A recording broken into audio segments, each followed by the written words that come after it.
Back to a black screen. Oh, we're going? Oh. Oh. Blah, blah, blah, blah, blah, blah, blah, blah, blah, blah, blah. Welcome to All In from KNSU Television on the campus of Nicholls State University. I am your host, Jackson Morrow.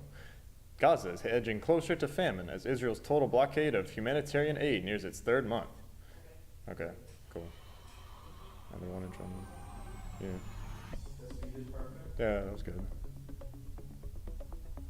What's countdown?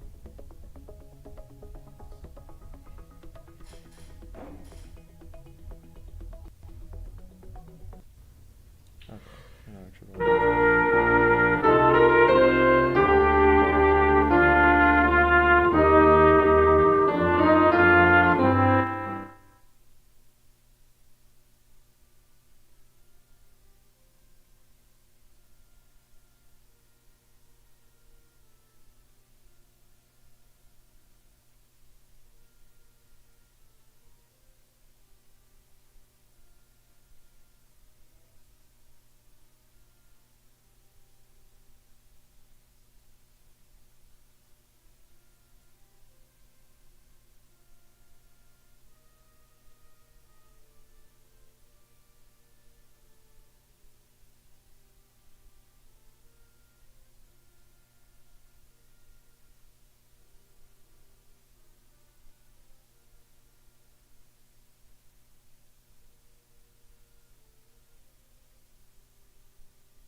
welcome to All In from KNSU Television on the campus of Nicholls State University.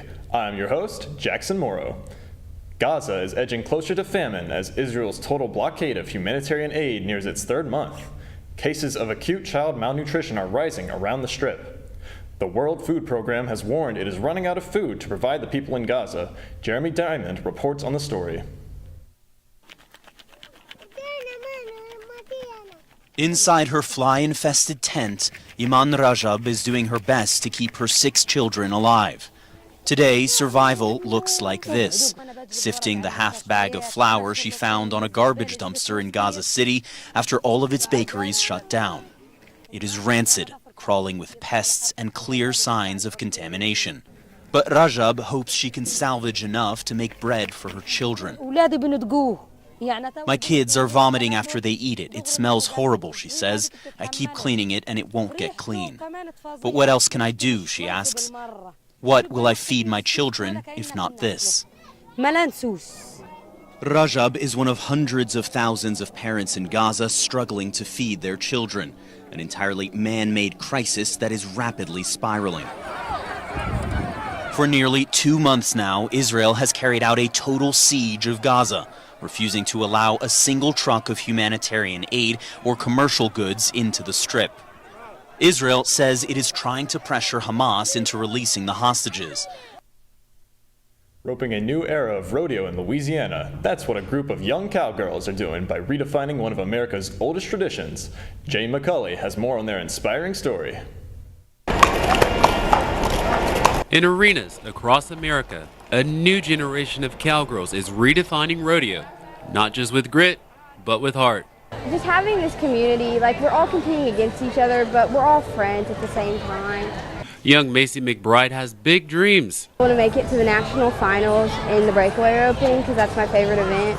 Barrel racing has long been the standard, but now these girls are riding straight into history. because now they've opened up the breakaway to be in the pro rodeos, and I'm really excited about that. For Ava Williams, it's more than a sport, it's a legacy. My mom, she rodeoed her whole life, and then whenever I was born, I just love horses. Her mother taught her the value of hard work and structure, lessons she lives every day. In the mornings, feed horses before I go to school, and then whenever I get back from school, we feed horses, ride horses. It's a lot, but it's fun. Reese Chafin competes in barrel racing and pole bending. A first-generation cowgirl, she's already planning her future. Just want to keep improving right now, keep getting better. In the future, I want to train horses. That journey starts with her horse, Bailey, a bond she built from the ground up. The one I have right now, I trained her. When I got her, she didn't know anything. So I've got a strong connection with her. She's taught me, I've taught her. It's important to have a bond with your horse. If you don't, then you ain't got nothing. All three girls competed in this year's DeRitter Junior High Rodeo. The top 15 teams will move on to state finals, and if they place there, it's on to nationals in Des Moines, Iowa. And McBride hopes her run is doing more than winning buckles. I'm really hoping I'm inspiring some 3-year-old who wants to rope. And I've had girls who come to me like, "You're so cool, you're a breakaway rope." And I'm like, that makes my day sometimes. Just you can see how inspired they are.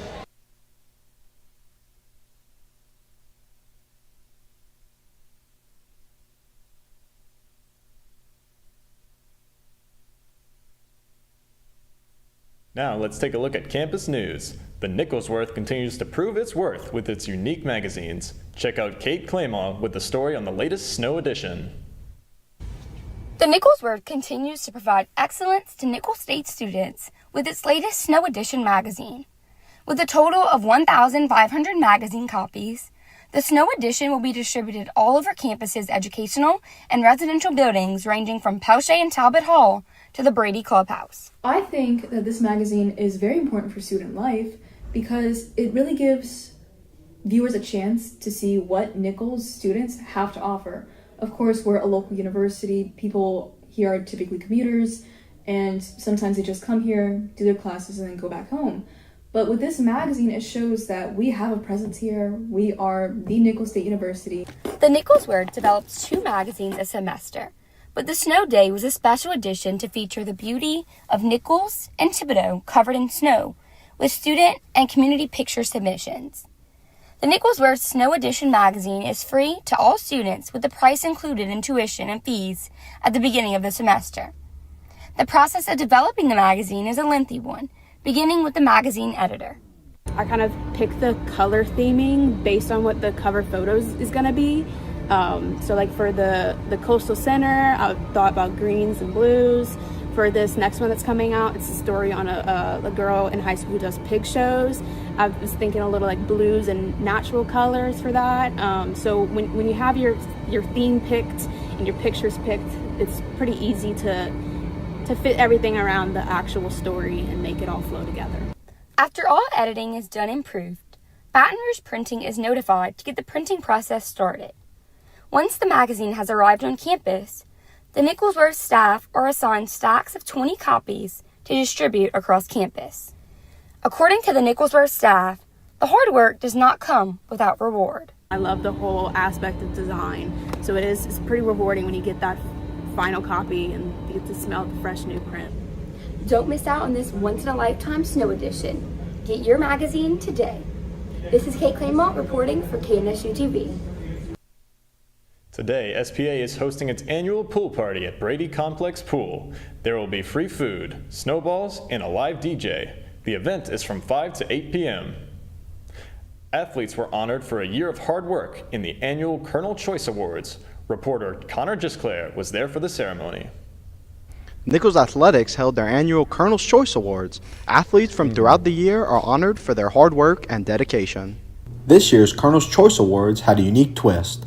Athletes were tasked with nominating winners. Yeah, it's awesome. One of the cool things about the Colonel Choice Awards, about 10 years ago, it got really stale. It was boring.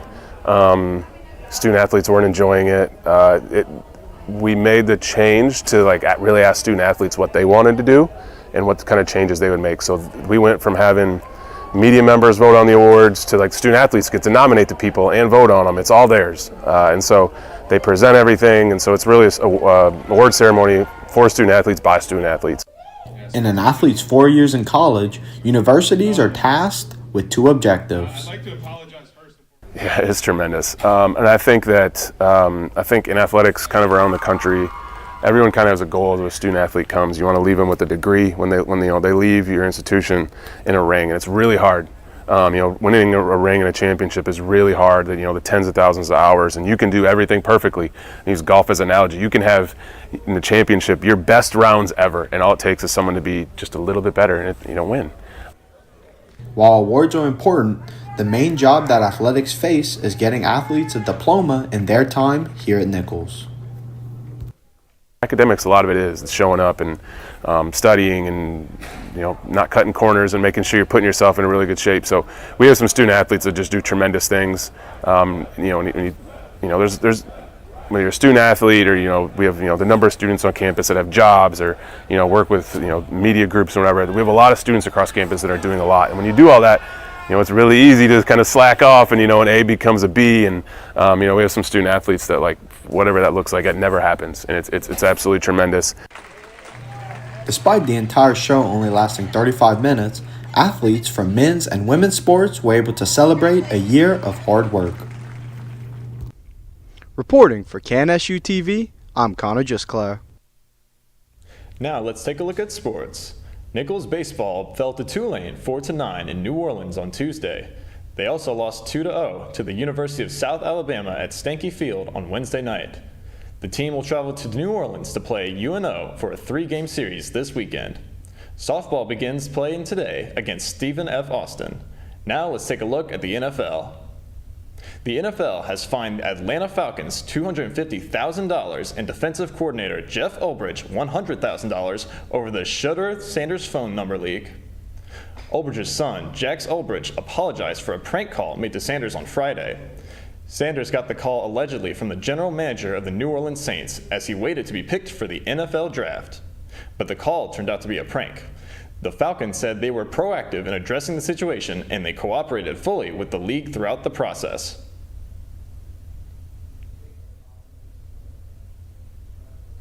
That is all we have for this semester. Join us next fall on All In, a production of KNSU TV and Colonel Media Group. Once again, I am Jackson Morrow, and remember, go Colonels!